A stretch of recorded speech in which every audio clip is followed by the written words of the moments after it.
극장골 같은 승리의 감동을 전합니다. KBS 1 라디오 한상은의 스포츠.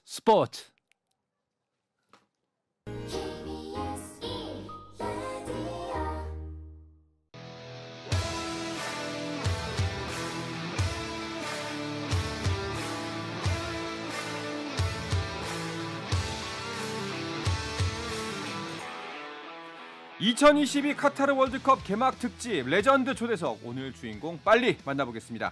1998년 프랑스 월드컵과 2002 한일 월드컵의 수문장 김병지 골키퍼 나오셨습니다. 어서 오십시오. 네, 안녕하세요. 반갑습니다. 반갑습니다. 네. 또 이렇게 모셨네요. 네. 또 정말 바쁘실 텐데 네. 자리해 주셔서 감사합니다. 네.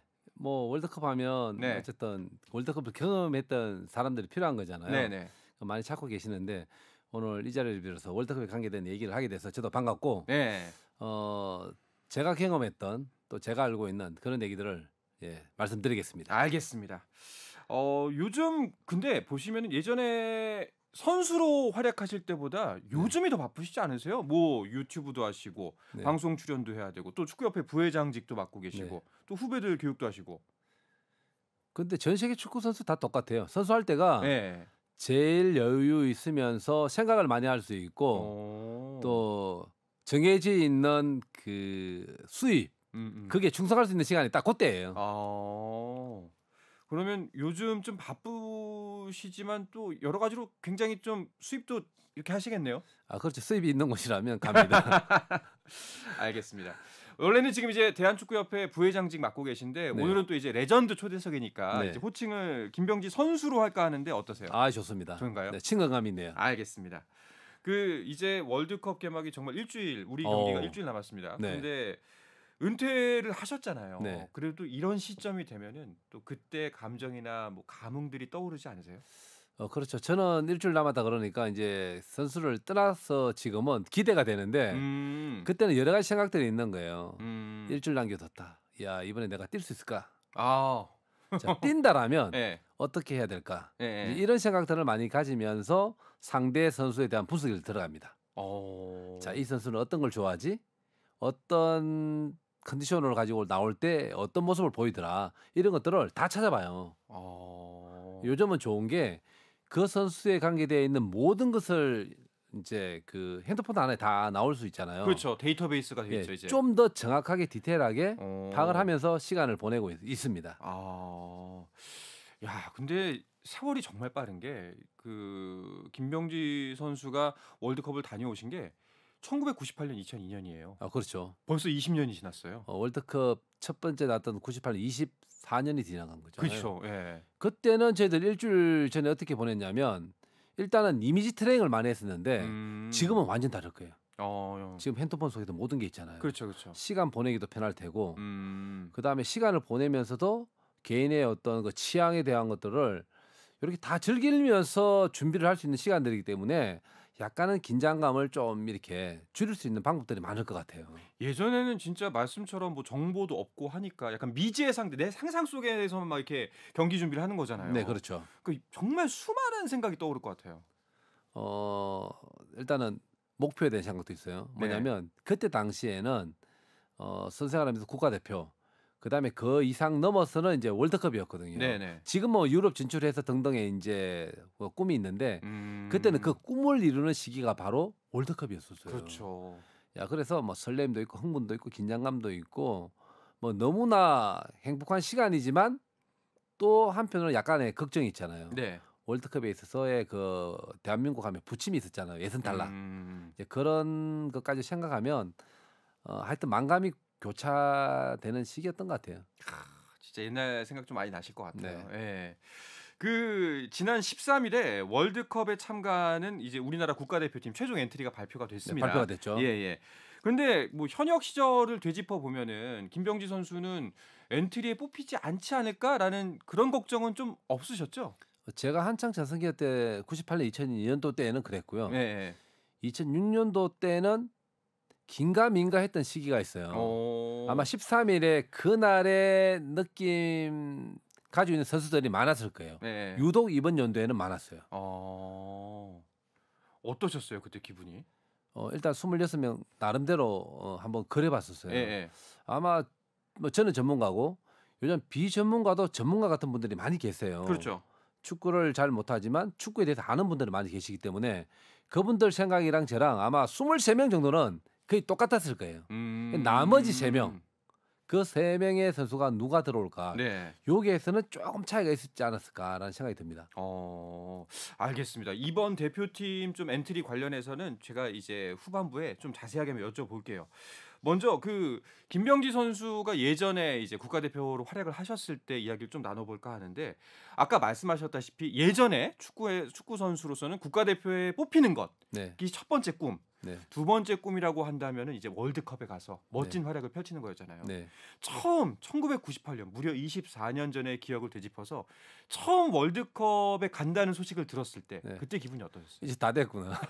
이제 이제 다 됐구나. 예, 그때가 이제 나이가 어떻게 되셨죠? 그때가 28살 때였으니까 생각도 그렇고 컨디션도 그렇고 기술적으로도 제일 좋을 때였었어요. 이번에 가서 모든 걸 한번 보여줄 수 있겠다라고 싶었던 때가 월드컵 첫 출전의 그 꿈이었었어요. 약간 뭐 긴장, 걱정보다는 됐다. 네. 뭔가 이제 해보자. 네. 의욕이 더 앞서셨던 것 같네요. 네. 어. 그런데 막상 게임을 해보니까 네. 세상의 병은 높구나. 그러니까요. 바로 느꼈습니다. 네. 첫 번째 경기 기억나시죠? 월드컵에서 딱 처음 그 경기장에 발을 딛는 순간. 네, 멕시코전. 네, 기억납니다. 어떠셨어요? 오늘 이 경기는 원정 첫 경기 승리도 가져오고 이번에 이 첫 승리를 통해서 16강에 대한 어떤 그런 기회를 만들 수 있는 자리다. 네. 이렇게 생각하고 이제 들어갔어요. 근데 사실 멕시코 강팀이었잖아요. 강팀이었죠. 그렇죠. 예, 우리는 이제 뭐 매번 이제 월드컵 때마다 우리의 1승 상대, 1승 목표라고 각조에 있는 팀마다 한 팀씩 얘기하긴 하지만 사실 강팀들이거든요. 네, 그랬었죠. 달래 월드컵에 올라오는 게 아니거든요. 그 팀들이 사실은. 네, 그리고 멕시코는 자국 리그 자체에서 엄청나게 탄탄하게 준비가 되어 있는 나라이고 그 나라 출신들 잘하는 선수들은 유럽 진출을 잘 안 하는 시대였었어요. 자국 리그에서 충분한 연봉을 뭐 이렇게 지급을 하고 있고 그 다음에 그 리그 자체가 워낙 탄탄하다 보니까 중남미에서의 그 리그에서도 제일 좋다라는 평가를 받던 그런 리그였었어요. 굉장히 내실이 튼튼한 팀이었군요. 네, 그래서 아니나 다를까 실력도 탄탄했고 체격적으로 우리보다 좀 작았지만 결코 쉽지 않은 상대였었고 우리하고 난 이후에 이제 그 네덜란드와 경기에서 아마 멕시코가 아마 비겼는가 그러는데 그만큼 저력이 있는 팀이 멕시코였었어요. 당시 네덜란드 어마어마했죠. 네. 저는 이 여담입니다만 블랑코 아직도 기억납니다. 그렇죠. 두 발로 이제 개인기 펼칠 때마다 어찌나 얄밉던지. 그 블랑코 얘기하니까 이민성 선수가 생각나요. 그 옆에서 이제 어쩔 줄 몰라 하던 선수가 이민성 선수였었거든요. 특이한 드리블 맞아요. 토끼처럼 공을 다리 사이에 진짜 약간 기분 나빴습니다. 담그고 싶었어요. 그렇죠. 자, 그리고 이제 그 김병지 선수의 첫 월드컵, 그 프랑스 월드컵 하면 또 가슴 아픈 기억이 있잖아요. 또 5대0 패배의 기억이 있습니다. 그만큼 네덜란드가 굉장히 막강한 팀이었거든요, 그 당시에. 예, 그렇죠. 그때 당시에 최고의 공격수 베르캄프, 또 최고의 골키퍼 또 반데사로, 우승 후보에 제일 근접한 나라가 그때 당시에 그 오렌지 군단의 네덜란드였었어요. 맞아요. 근데 네덜란드가 그 첫 번째 게임에 아마 비겼을 거예요, 벨기에랑. 그러면서 이제 우리나라와의 경기에서는 무조건 필승을 해야만 16강 갈 수 있는 그 가능성이 있기 때문에 가뜩이나 강팀인데 독이 오른 상태였군요. 네, 그래서 대한민국은 힘든 경기를 할 수밖에 없었고 또 네덜란드 팀들은 정신적으로 준비되어 있는 게임을 할 수밖에 없는 구도였다. 근데 이제 5골 먹었잖아요. 네네. 우리 꿈은 그때 무너졌습니다. 그렇죠. 진짜 그때 다 같이 참 좌절도 많이 하고 안타까움도 많이 느꼈었는데 근데 사실 물론 이제 5대 0이라는 스코어가 우리 뇌리에 깊숙이 박혀 있긴 하지만 그날 지금 보면요. 그날 포함해서 월드컵 유효 슈팅 56개 중에 47개를 당시에 김병지 골키퍼가 막았어요. 전체 팀 중에 방어율 전체 3위였습니다. 엄청난 선방이었던 거거든요. 근데 이 데이터가 사실 유럽에서 나온 거였잖아요. 네네. 근데 얼마나 고맙든지 우리나라는 그냥 실점으로 끝나거든요. 그쵸, 5골 먹으면 그냥 너는 끝장난 골키퍼야 그러는데 유럽에서는 슈팅 대비 방어율과 이런 걸 다 따져서 그 선수에 대한 평가를 하더라고요. 근데 저는 5골 먹고 이제 쓰러져 있는데 그나마 위안을 줬던 게 네. 유럽에서 이런 기술적인 어떤 분석을 해서 김병지 선수가 그래도 충분히 잘했다. 그렇죠. 이런 평가를 줬을 때 야, 천만다행이구나. 아니 사실 말도 맞는 게 야구만 봐도 타율이며 방어율이며 네. 이제 그 지정 타석 대비 던진 투구수 대비로 계산을 하잖아요. 네. 축구도 그래야죠. 예, 그래야 되는데 저는 네. 저 사인을 하고 그 네. 밑에다가 내 뒤에 공은 없다라고 해서 제가 네. 딱 해주거든요. 그날은 공이 많더라고요. 5개나 보내셨죠. 네.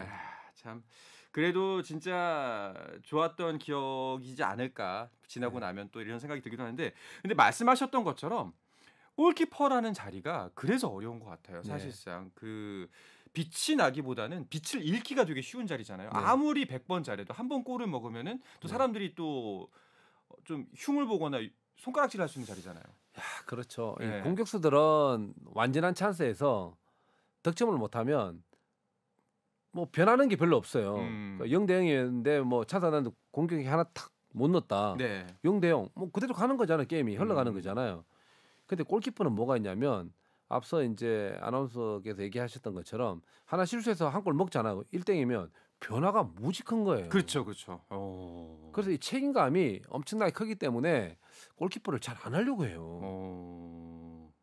그런데 어쨌든 이런 이제 기록적인 어떤 분석을 통해서 재평가를 해준다라면 골키퍼에 대한 책임감을 좀 덜어줄 수 있기 때문에 앞으로 이런 평가에 대한 뭐 기술 분석이나 이런 것들은 전문가들이 좀 잘해주세요. 부탁드립니다. 요즘엔 또 비전문가 분들도 이런 부분을 잘 짚어내서 네. 예전 같지는 아마 않을 겁니다. 네. 또 이제 그 팬과 관객의 수준도 예전보다는 또 많이 올라간 걸 느끼시잖아요. 네. 네.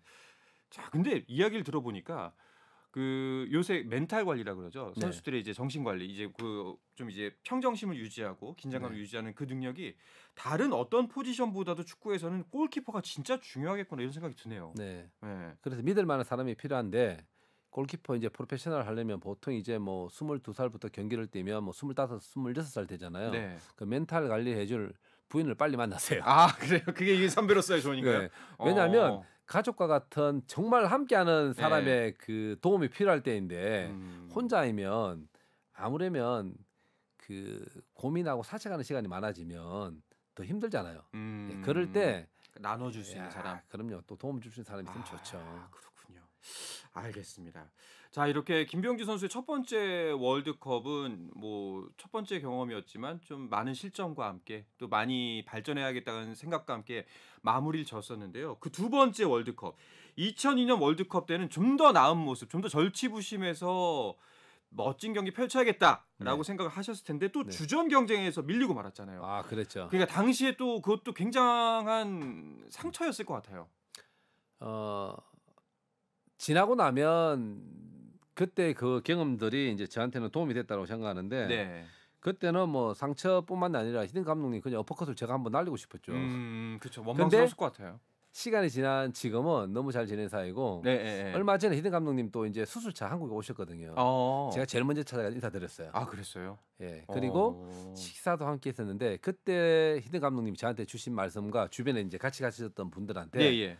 이 말씀 하시더라고요. 뭐라고요? 자, 월드컵 멤버 23명이 있는데 네. 그 중에서 나를 욕할 수 있는 단 한 사람이 있다. 그 그 사람은 김병지다. 아, 그러면 본인도 약간의 그 긴가민가함이라고 해야 될까요? 네. 좀 이제 뭔가 아쉬움이라든가 이런 그 아쉬움이 좀 남은 선택이었나 보네요. 네, 그래서 그 미안함에 대한 얘기를 하시더라고요. 네. 어떤 거였냐면 그때 당시에 김병지는 슈퍼스타였고 본인이 그 실력에 대해서는 안다는 거예요. 네. 근데 그 드리블 때문에 어쨌든 그런 관계였었는데 시간이 지나고 나니까 김병지가 그런 정도의 플레이였는데도 불구하고 월드컵 기간 안에 팀 성적, 그다음에 팀 플레이, 그다음에 팀 분위기를 위해서 정말 잘 이렇게 해주는 거 보고 너무 좋았다라는 거예요.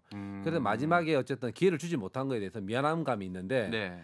그 실력에 의해서도 기다려준 것 내지는 그런 과정에 대해서도 본인에 대한 어떤 미안함이 있는데 그래서 본인도 안다는 거예요. 그래서 김민수 선수만큼은 욕을 해도 되는 한 명이라고 얘기를 하더라고요. 그래서 어떻게 하셨어요? 시원하게 한번 하셨나요? 빨리 좀 아시지. 그러니까요.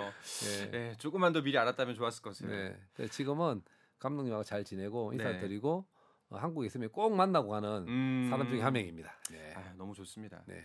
근데 골키퍼라는 자리에 대해서 오늘 말씀 들으니까 다시 한번 생각하게 되는데 이제 뭐 다른 포지션 같은 경우에는 조별리가 일단 3경기는 보장이 됩니다. 네. 그러다 보니까 뭐 어떤 경기에는 출전할 기회가 주어질 수도 있고 없을 수도 있어요. 그런데 보통 보면은 축구 경기 3경기에 펼쳐지는 동안 골키퍼의 변화는 거의 안 가져가거든요. 네, 그렇죠. 네, 그건 왜 그런 건가요?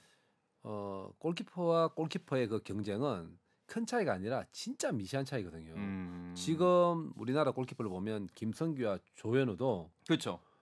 누가 잘한다기보다는 어떤 특기를 가지고 있느냐에 대한 거지 실력 차이는 없다라고 봅니다. 그런 건데 김성규 선수는 벤투 감독과의 첫인상부터 참 좋았어요. 네. 공교롭게도 조현우 선수가 월드컵을 참 잘하고 왔었잖아요. 2018년도. 그렇죠. 첫 만남이 벤투 감독하고 조현우가 아니었고 김승규였어요. 그 이유가 뭐였냐면 조현우 선수 부상 때문에 일정기가 빠졌었던 거예요. 와. 그 몇 달 동안에 김성규가 벤투 감독님과 먼저 좋은 인연으로 좋은 경기를 보여줬던 거예요. 그게 지금까지 4년 동안에 왔던 과정이에요.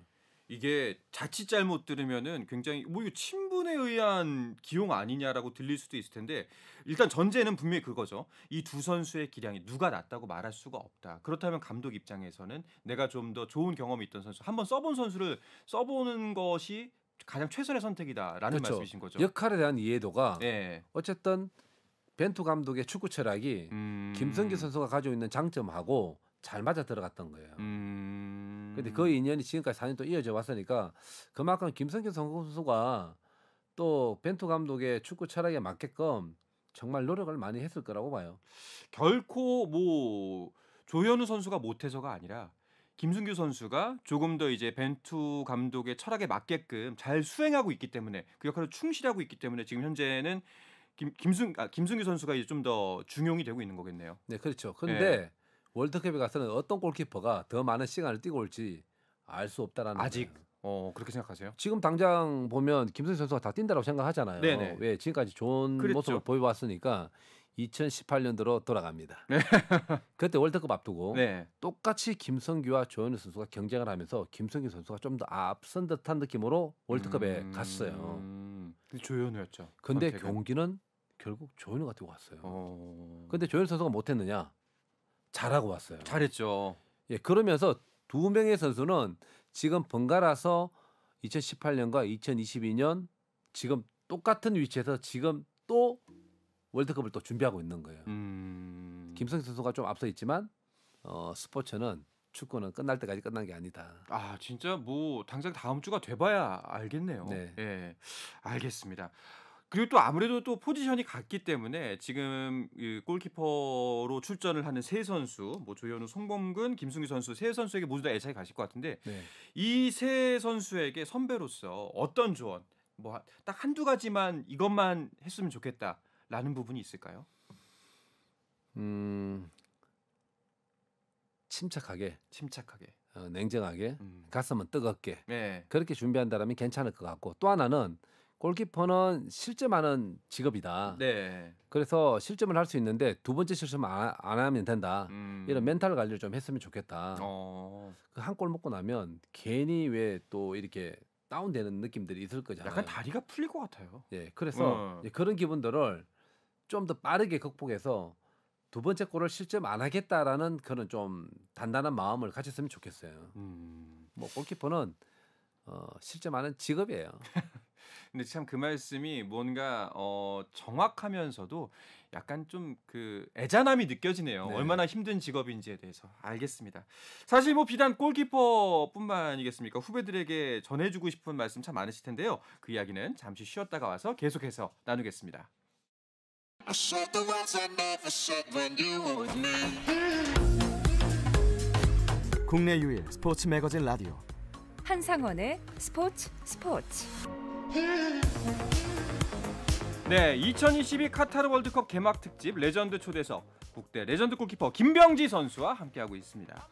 자, 이제 오늘부터 딱 일주일 후면은 첫 경기 우루과이와의 일전을 치르게 됩니다. 이쯤 되면은 그 현지에서 선수들은 어떻게 지내고 있나요? 훈련을 뭘부터 하나요? 일단은 그 사이클에 대한 리듬을 계속 맞춰가요. 뭐냐면 3일 하고 그다음에 경기잖아요. 네네. 지금도 이제 그 사이클에 맞추는데 일주일 정도 남았으면 상대 팀에 대한 어떤 분석, 뭐 그다음에 또 이런 게 있잖아요. 보통 내가 뛸까 진짜 그 고민부터 하는 거예요. 이제 뛴다라고 가정했을 때 이제 그런 준비들을 하는 거죠. 네. 일단 축구화도 한번 그날 신을 거 딱 체크하고 골키퍼 입장에서는 글러브 같은 경우도 이것저것 다 끼워봐요. 그 착화감이 좀 괜찮은 글러브도 한 3컬레 정도 준비하고 이제 그런 준비들을 이때부터 좋은 느낌으로 계속 자기만의 그 루틴을 이제 멘탈에다 계속 주입하는 거예요. 계속 익숙해져 놓는 거군요. 네, 좋은 경기 컨디션, 전까지. 좋은 컨디션. 그러면서 틈틈이 남는 시간들은 축구에 집중하기보다는 축구를 떠나서 좀 더 마음을 비울 수 있는 일들 있잖아요. 마음을 좀 편하게 할 수 있는 일들 예, 그런 예. 거 찾는 게 있고 또 하나는 준비를 하면 훈련을 하게 되잖아요. 부상에 대한 염려를 무지합니다. 그렇죠. 네.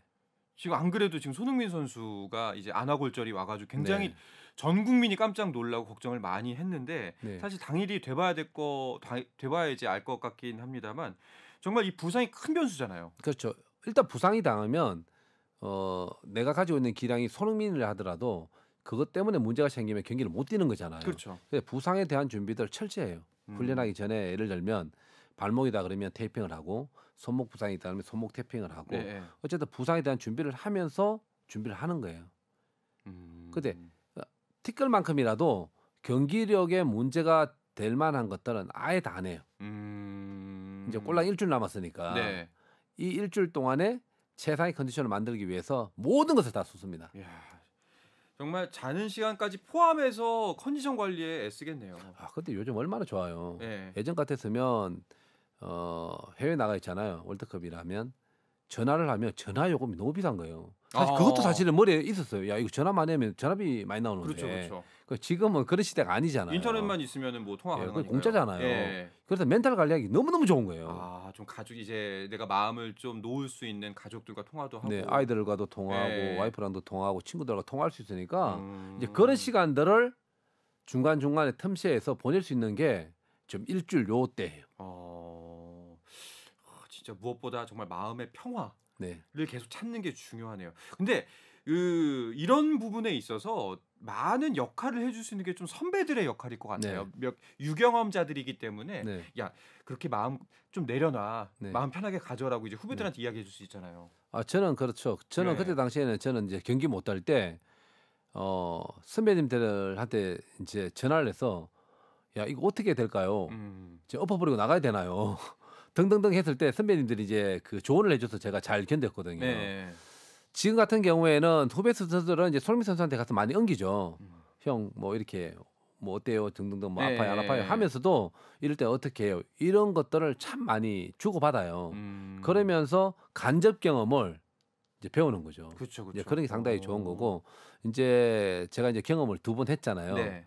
이제 후배들에게 얘기를 해주고 싶은 거는 우리 23명 플러스 이제 3명이니까 26명이잖아요. 원팀이 되는 게 제일 중요하다.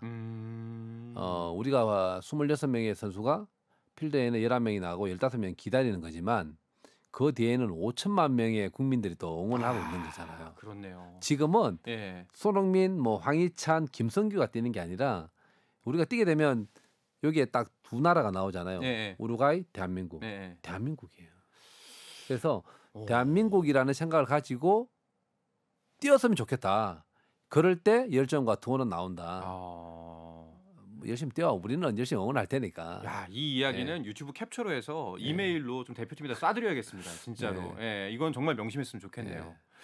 그리고 아까 부상 이야기를 들으니까 생각이 난 건데 이제 부상에서 자유로워지는 것, 부상을 당하지 않는 것이 굉장히 중요하다고 말씀하셨잖아요. 네.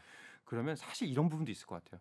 살짝 부상 당했어 내가 훈련하다가 네. 근데 숨기고 있어. 왜냐 못 뛸까봐. 네. 예, 괜히 감독님한테 딱 들키면은 너 다쳤어? 이러면서 이제 너 안 돼 할까봐 그런 적도 있죠. 뭐 그런 적이라기보다는 네. 그런 게 감추려고 해도 감춰지지 않는 게 그게 스태프들이 있어요. 그다음에 감독님들 이외에 지금은 눈들이 너무 많아요. 그 정상적일 때와 조금의 차이가 있을 때 감독님이나 코칭 스텝이나 그다음에 팀 닥터나 거기 스텝들이 바로 하는군요. 바로 알아요. 모든 눈이 주시하고 예, 있군요. 그래서 속일 수가 없어요. 어. 좋아진 건 쟤 좋아졌다. 그러면 다 같이 좋아진 걸 알아요. 그래서 미디어뿐만이 아니라 모든 부분에 발전을 했기 때문에 속일 수가 없습니다. 네. 연습할 때 그냥 연습하는 게 아니라요. 다 담아요. 어. 또 하나 연습할 때 여러분 그냥 하시는 줄 알죠. 천만에 여기에 다 차는 게 있어요. 아 요새는 예, 스프린터가 얼마 나왔고 맥박이 얼마 되었고 그다음에 이 선수의 컨디션이 맥박이 어느 정도 돼 좋고 훈련량이 얼마나 나오고 이게 나오기 때문에 좀 아프면 덜 뛰고 속도도 덜 붙일 거잖아요. 다 나옵니다. 귀신같이 다 하는군요. 예, 예전에 저희들은 눈속임했는데 지금은 예. 택도 없습니다. 아, 이게 이제 예. 20년 전과 지금의 차이예요. 그렇겠죠. 그만큼 또 우리 선수들 기량이 또 올라가기도 했고요. 네. 예. 자 이제 앞으로 펼쳐질 우리 예선전 3경기에 대해서 좀 이야기를 해볼까 하는데요. 네.